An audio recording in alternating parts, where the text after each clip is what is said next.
Hello everyone, welcome to Inconvenient Truths by Jennifer Zeng.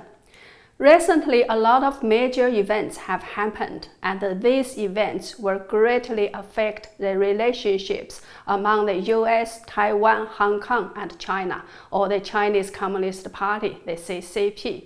These events include the first round of mass arrests in Hong Kong after the so-called national security law went into effect. The U.S. Health and Human Services Secretary's visit to Taiwan, the highest level visit by an American cabinet official for 40 years. The removal of China from the profile logos of the U.S. Embassy and consulate in China. Chinese jets crossing the Taiwan Strait medium line. And the Taiwan and China were only 30 seconds away from a war, etc. What is the significance and indications of these events? Let's discuss them one by one.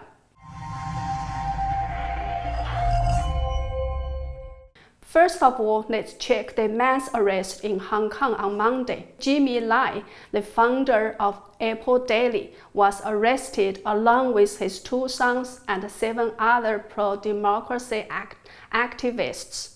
By the way, Apple Daily is one of the only 2 Chinese-language newspapers in Hong Kong that remain independent of the CCP. Another one is the Epoch Times. Almost all other papers have become pro-CCP. On August 10th, over 200 police officers raided and searched Apple Daily's office without a court-issued search warrant. According to the new national security law, a search warrant is no longer needed if this is a so-called national security-related case. Jimmy Lai and Apple Daily are regarded as a threat to national security, or rather the CCP, for being critical of the CCP and supporting Hong Kong people's fight for freedom. These arrests happened just 3 days after the U.S. imposed sanctions on 11 individuals, including Hong Kong's chief executive Carrie Lam, for undermining Hong Kong's autonomy. At that time, the top CCP leaders and retired elders were also having their mysterious annual Beidaihe meeting to decide the direction for the party to go. So, these arrests can be viewed as a retaliation for America's sanctions, as well as a decision reached at the Beidaihe meeting to test how the world would react to the CCP's further crackdown on Hong Kong. The irony of this is, while the U.S. sanctioned CCP officials to defend the people of Hong Kong, the CCP arrests its own people to punish America. What kind of logic is this? What surprised and moved the world was the reactions of ordinary Hong Kongers. Usually, when the chairman of the company gets arrested and is in great trouble, that company's share price will definitely fall.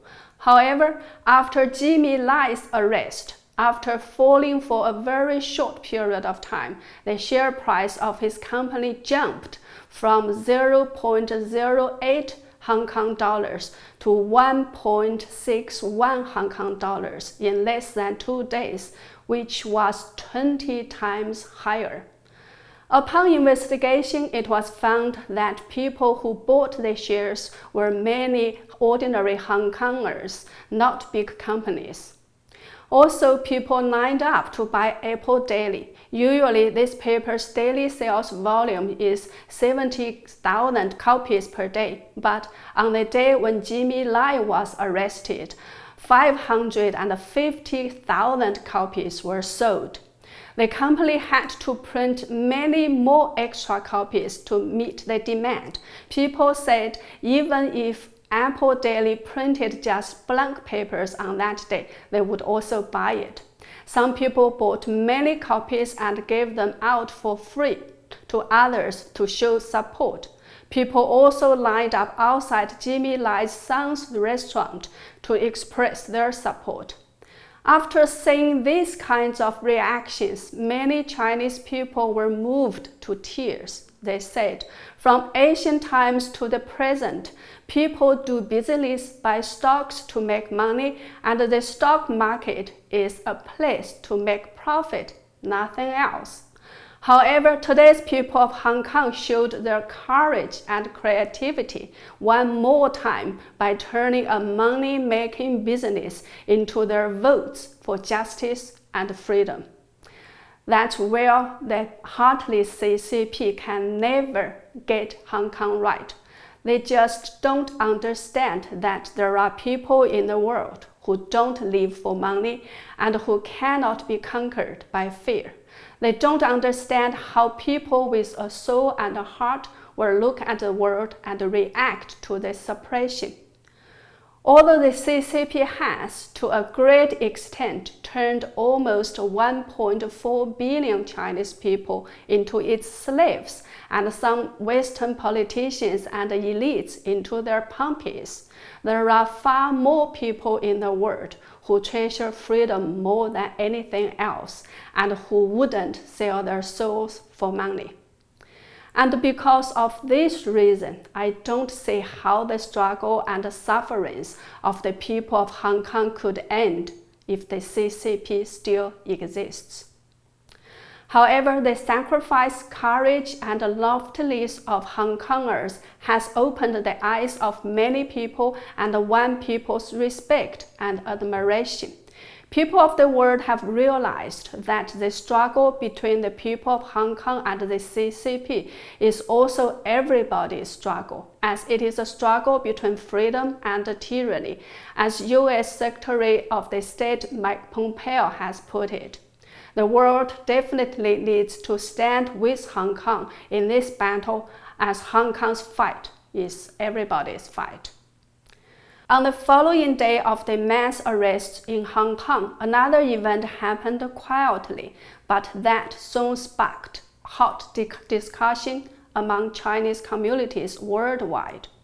Early morning on August 11th, some Chinese netizens found that the profile image of the Weibo, WeChat, and Twitter accounts of the U.S. Embassy and consulates in China had been updated, with the word China removed. What was Beijing, China became Beijing only, with China disappearing. Immediately, people started to debate what the indication of this change meant, especially at a time when the tensions between the US and the CCP were on the rise, while the relations between Taiwan and the US were quickly warming. Some people say this was one more step on the path of de-Chinalization, and the US were getting itself ready to enhance its relations with Taiwan, or even to resume formal diplomatic relations. If that happens, the US can use the same profile image to replace Beijing with Taipei. People also noticed that U.S. Health and Human Services Secretary Alex Azar was not only the highest level U.S. official who visited Taiwan since 1979, but the plane that took him to Taiwan was a U.S. Air Force aircraft, which belongs to the U.S. government and is used as a special mission aircraft for U.S. commanders and government officials. In the past, when U.S. officials visited Taiwan, they took commercial flights.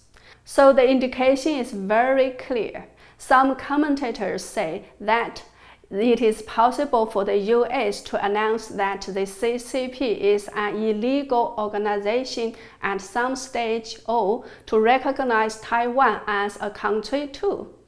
If the CCP can have formal diplomatic relationships with both South and North Korea at the same time, why is it so bullying as to not allow others to have formal diplomatic relationships with both Taiwan and the CCP? While Taiwan and the US are getting closer to each other, the CCP is sending out mixed or conflicting messages. On the one hand, the CCP's army frequently shows its muscles in the Taiwan Strait area.